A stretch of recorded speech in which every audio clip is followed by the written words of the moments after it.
ये Himachal Pradesh allied services current affair का part 17 है। और पहले मैं आपको ये दिखाना चाहता हूँ कि जो भी हम करंट अफेयर पढ़ रहे हैं क्या वो अकॉर्डिंग टू द सिलेबस पढ़ रहे हैं। क्योंकि बहुत सारी चीज़ें ऐसी होती हैं कि भाई हम ये क्या पढ़ा दिया, हमको ऐसा दिमाग में चलता रहता है कि ये इकोनॉमिक सर्वे क्यों पढ़ा दिया। तो देखिए मैं आपको क्वेश्चन दिखाता चल रहा हूँ कि आयोग कैसे इकोनॉमिक सर्वे से क्वेश्चन पूछ रहा है, Himachal Pradesh public service commission. तो ठीक है, और बीच बीच में मैं आपको इसी स्लाइड में जरूरी नहीं है कि मैं इंक्लूड कर लेता हूँ कोई पिछले साल के क्वेश्चन, क्योंकि बहुत सारी चीजें होती है उनको देखना, कलेक्ट करना, तो मतलब वो कभी बार नहीं दिख पाते मुझको। तो मैं कोशिश करता हूँ कि मतलब मैंने कभी उसको पढ़ा हो और देखा हो, और मेरे को ऐसा पॉइंट दिमाग में रहता है, अच्छा ये क्वेश्चन यहाँ से पूछा गया है। जैसे कि ये ब्रिक्स का आप जवाब दे सकते हो, मैंने ब्रिक्स ऑर्गेनाइजेशन शायद आपको करा दिया है इसकी।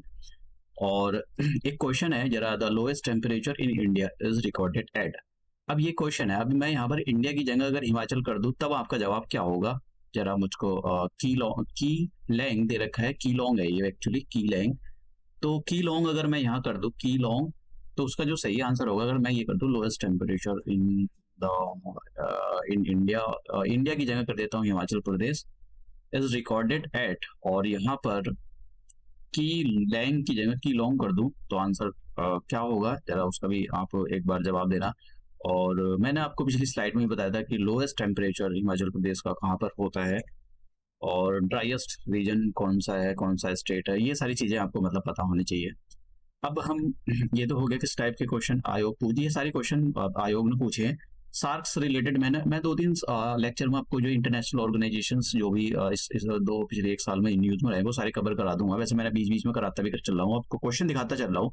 देखिए जरूरी नहीं है आप वो क्वेश्चन सॉल्व करें, बस मैं आपको दिखा रहा हूँ। देखिए ये कि मैंने हिमाचल प्रदेश का एरिया से रिलेटेड क्वेश्चंस कितना है आया था, ये सार्क से रिलेटेड आया है क्वेश्चन, बिम्स्टेक से रिलेटेड आ गया यहाँ पर, और मैन बुकर प्राइज से रिलेटेड यहाँ पर क्वेश्चन आ गया है। और देखिए यहाँ पर ये सीधा सीधा क्वेश्चन, स्ट्रेट फॉरवर्ड क्वेश्चन पूछे। मैंने आपको शायद पिछली स्लाइड में वो पिछले वाले लेक्चर में शायद कराया था कि total geographical area of the Himachal Pradesh under the forest cover तो कितने परसेंट है वो अभी आपको पता होना चाहिए। और यहाँ पर टोटल देखिए, ये वाला टोटल ये हम कहाँ से मिलेगा ऐसा डेटा भाई। देखिए ये सारे जो डेटा होते हैं ये इकोनॉमिक सर्वे से मिल सकते हैं, हो सकता है मैंने बहुत सारी चीजें मिस कर दी हूँ और आयोग वहां से दे भी दे, लेकिन ऐसा बहुत सारा है जो आयोग दे सकता है और मैंने छोड़ दिया है। तो उसका एक रीजन ये है क्योंकि देखो ना तो ये चीजें बहुत मुश्किल होता है इतनी फैक्चुअल चीजों को याद रखना, और फिर आपको बहुत सारा डेटा है, ऐसा नहीं कि कोई इकोनॉमिक सर्वे कोई 10-20 पेज का है भाई, साढ़े कम से कम 450-500 पेज का है, तो वो बड़ा मुश्किल होता है याद करना। यहाँ पर ये क्वेश्चन याद है, Dras is the coldest inhabited place in India in the second coldest inhabited place in the world, तो इसके बारे में आप याद रखना। नीति आयोग का एक्सपोर्ट प्रिपेयर्डनेस इंडेक्स जारी हुआ था, तो इसके बारे में जरा देख लेते हैं। तो सिंपल सी बात है कि आपसे पूछा जाता है एक्सपोर्ट प्रिपेयर्डनेस इंडेक्स जो है कौन तैयार करता है, तो ऐसे पूछा जा सकता है। या ये जो भी 2022 का, देखिए 2022 में का है ये, लेकिन ये भी जारी हुआ था। कभी आप सोच रहे हो कि भाई इतना पुराना हम क्यों पढ़े, तो ये डेट भले से यहाँ पर पुरानी है लेकिन ये भी जारी हुआ था। तो नीति आयोग ने इसमें टॉप किया है, तो आपसे वो सॉरी नीति आयोग ने, तमिलनाडु ने इसमें जो है टॉप किया है। तो आपसे पूछा जा सकता है कि भाई इसमें जो ये जो एक्सपोर्ट प्रिपेयर्डनेस इंडेक्स 2022 था, इसमें कौन से स्टेट, इंडिया के कौन से स्टेट ने इसमें इसकी जो रैंक थी फर्स्ट थी। ठीक है, तो आपसे इस टाइप के क्वेश्चन पूछे जा सकते हैं। और फिर महाराष्ट्र की रैंक थी दूसरे नंबर पर, तीसरे नंबर पर कर्नाटक एंड देन गुजरात। तो ये जो कोस्टल रीजन है इनका मतलब ये एक्सपोर्ट करने में भाई, ये तो सिंपल सी बात है, इनको अब लैंडलॉक कोई स्टेट है जैसे हिमाचल प्रदेश है, कितना डिफिकल्ट टेरेन, तो बहुत मुश्किल होगा उसको वहां से एक्सपोर्ट करना, तो ये मुश्किल काम होता है। इसलिए वो आप जब जितने भी आपको इनको देख पा रहे हो ये सारे के सारे कोस्टल रीजन से लगे हुए स्टेट हैं, तो इनका इसलिए जो एक्सपोर्ट प्रिपेयर्डनेस इंडेक्स बहुत अच्छा है।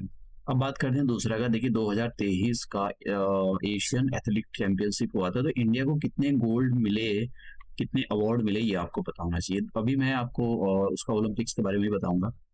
तो ये कहाँ पर हुआ था, ये बैंकॉक में हुआ था। ठीक है, और कौन सी जुलाई को हुआ था, 12 से लेकर 16 जुलाई 2023 तक में ये हेल्ड किए गए, और सबसे ज्यादा जापान को मिले, and China and then India, तीसरे नंबर पर इंडिया। कितने मिले इंडिया को ये पता होना चाहिए भैया, ब्रॉन्ज गोल्ड कितने मिले, अगर ये भी ना पता हो किसको कितना मतलब क्या मिला तो कोई दिक्कत नहीं है, लेकिन ये पता होना चाहिए टोटल कितने मिले। अब 2024 का समर ओलंपिक्स, तो देखिए ये आपको पता होना चाहिए, आपसे क्वेश्चन पूछा जा सकता है। तो 2000 पहले तो ये पता होना चाहिए, ये 2024 के जो समर ओलंपिक्स हुए थे कौन से देश में हुए थे, तो ये फ्रांस में हुए थे। और आपसे ये पूछा जा सकता है क्योंकि हर 4 साल के बाद होते हैं, अब ये 2028 में होंगे, तो 2028 के जो ओलंपिक्स होंगे समर ओलंपिक्स, ये कहाँ पर होंगे, कहाँ पर हेल्ड किए जाएंगे। देखिए ये यूएसए के अंदर होंगे, यूएसए के अंदर लॉस एंजल्स के अंदर, तो ये पता आपको होना चाहिए। देखो आयोग ने क्वेश्चन ऐसा नहीं है कि मतलब कोई ढीले से क्वेश्चन रख देता है, इजी उजी से बोला साहब ये रख दिया, एक दे ये आंसर कर दिया मैंने, मुश्किल लगता है क्वेश्चन, ठीक है। आप तो इसलिए आपको पढ़ के जाना चाहिए अच्छे से। अब देखिए जहाँ पर जो ये ओलंपिक्स का चार्ट है, जिसमें ये जो जी है ये गोल्ड है, ये जो एस है ये सिल्वर है, ये जो है ब्रॉन्ज है, और यहाँ पर जो 3 है, ये 3 जो गोल गोल बने हुए हैं और यहाँ पर सर्कल से, ये टोटल्स उसको बताते हैं कि टोटल और जो है कितने उनको मेडल्स मिले। तो ऑर्डर दे रखा है, पहली नंबर पर यूनाइटेड स्टेट ऑफ अमेरिका को सबसे ज्यादा मेडल्स मिले, 126 मेडल्स मिले। दूसरे पर people's republic of China, that is the China, 91 मिले। और देन तीसरे नंबर पर है जापान एंड ऑस्ट्रेलिया। तो आपको पता होना चाहिए, आपको सीधे क्वेश्चन पूछे जा सकते हैं। अगर आयोग ने अभी क्वेश्चन फ्रेम करा होगा, मतलब ये वाला कभी कभी क्या करते हैं ना, उनको मतलब लग जाती चढ़ जाती है, तो वो ना एकदम मतलब डाल देते हैं कि भाई चलो ठीक है, एक क्वेश्चन इसको कट कर दो, ये डाल दो। तो अब हो भी सकता है ना भी आए, पॉसिबिलिटी कमी है, लेकिन फिर भी आप एक बार देखते चले जाना। भाई ये तो इस वाली स्लाइड में से आ सकता है 2024 के ओलंपिक्स कहाँ पर हो रहे हैं, 2028 के ओलंपिक्स कहाँ पर, ऐसे क्वेश्चन पूछे जा सकते हैं। इंडिया की क्या हालत थी? देखिए इंडिया की कोई हालत ज्यादा ठीक नहीं थी। इंडिया के पास जो गोल्ड टोटल मेडल आए वो 6 ही आए, और इसमें से गोल्ड एक भी नहीं था। अगर आप देखो तो इन कंट्रियों के पास गोल्ड था। देखो उसके बहुत सारे रीजन है। एक तो हर बार हम मतलब यही नहीं खोज सकते कि भाई इंटरनेशनल जो पॉलिटिक्स होती है उसमें बहुत ज्यादा पार्शलिटी होती है। देखो हर चीज में पार्शलिटी, ऐसा अपना पल्ला झाड़ लेना ये ठीक बात नहीं है। कहीं कहीं आप इंडिया के लोगों को, जो इंडिया की सरकार है उन, और जो भी है, आपको खुद भी सोचना चाहिए, क्या हर जगह पार्शलिटी होती है? क्या 6 ही मेडल लाने के लिए वो इतना बड़ा देश, पूरे वर्ल्ड की लार्जेस्ट डेमोक्रेसी है? देखिए इंडिया के अंदर स्पोर्ट्स में नहीं खर्च किया जाता। मैं आपको एक बात बताता हूँ, मुझे नहीं पता है, मतलब वो मेरी आंखों देखी न्यूज थी, 2022 की बात थी, कि हरियाणा की एक लड़की थी, वो एशियन गेम खेल गई थी, वेट लिफ्टिंग में थी शायद। तो वो बेचारी, मतलब आप मतलब एथलीट की जो स्पोर्ट्स की जो होती है, जो अच्छे अच्छे खेल का आते हैं, जो मतलब इंटरनेशनल खेल का आते हैं, उनकी क्या हालत होती है ये बारे में बताता हूँ। वो उनका कच्चा मिट्टी का मकान था, छत टूटी हुई थी, मतलब ये कोई स्टोरी नहीं है। हरियाणा की वो लड़की थी, तो वो बेचारी अपनी मम्मी के साथ में और जहाँ शादियाँ होती हैं तो शादियों में जाती थी, वो वहां पर बर्तन साफ करती थी, फिर उनका जो घर का खर्चा चलता था। आप समझ रहे हो ना, एथलीट की जो ये एशियन गेम खेल का ही है, उसकी मतलब इंटरनेशनल खेल गई थी, मुझे एग्जैक्टली याद नहीं है, लेकिन खेल गई थी। वो बर्तन साफ करती है, किसी ने पता नहीं, किसी को पता लग गया होगा, बताओ ये लड़की इंटरनेशनल खेल गई है, और उसके वजह तो सरकार कोई ध्यान नहीं देती ना, हरियाणा सरकार ध्यान देती है। लड़की बर्तन मांज रही है अपनी माँ के साथ, जूठे बर्तन मांज रही है, ठीक है। तो मतलब वो भी शायद यूट्यूब वूट्यूब पर पड़ा होगा बहुत सारी चीजें, मतलब ये स्पोर्ट्स में ये हालत खराब है। तो यहाँ पे हमारे इंडिया के अंदर स्पोर्ट्स में ना तो कदर की जाती है, जो ये जो होते हैं प्लेयर्स होते हैं, इनकी कोई कदर नहीं होती है, ना इन पर खर्चा किया जाता है। अभी वो मणिपुर यूनिवर्सिटी में, उसमें इधर नॉर्थ ईस्ट में यूनिवर्सिटी, स्पोर्ट यूनिवर्सिटी बनी है, मतलब वो भी शायद मुझे लगा मोदी गवर्नमेंट आ गई शायद इसलिए बनी, कांग्रेस होती तो शायद वो भी मतलब अभी और 200-300 साल तक शायद रुकना पड़ता है। तो बहुत बुरी हालत है। अब यहाँ पर जरा मैंने और डिटेल में डाल दिया है कि भैया जो है गोल्ड मेडल तो मिला नहीं, ब्रॉन्ज किसको मिला है? देखिए ब्रॉन्ज एक ही को मिला है, ठीक है। तो आप इसमें देख लेना, ब्रॉन्ज एथलेटिक्स में सॉरी सिल्वर सिल्वर एक ही को मिला है, और ब्रॉन्ज हो गया टोटल, यहाँ पर हो गया किस किस को मिला है आप जरा देख लेना। ये शायद मैं नीचे या ये कर नहीं पाया मैं, और ठीक है। तो यहाँ पर एथलेटिक्स में मिला है इनको, नीरज चोपड़ा को, ठीक है, इन्होंने भाला फेंका था तो नीरज चोपड़ा को मिला है। तो मतलब इनके देखो अगर अलाइड सर्विसेज में नहीं आया, आप दूसरे एग्जाम की तैयारी कर रहे हो जो कि सितंबर के बाद होगा, तो वहां पर आ सकता है। ये वाला काफी इंपॉर्टेंट है। अब global peace index 2024, global peace index 2024 कौन जारी करता है? जारी कौन करता है? वैसे कम चांसेस है, institute for the economics and the peace ये जारी करता है। रैंक कितनी है? सबसे पहली कंट्री कौन सी है जिसकी सबसे ज्यादा रैंक होती है?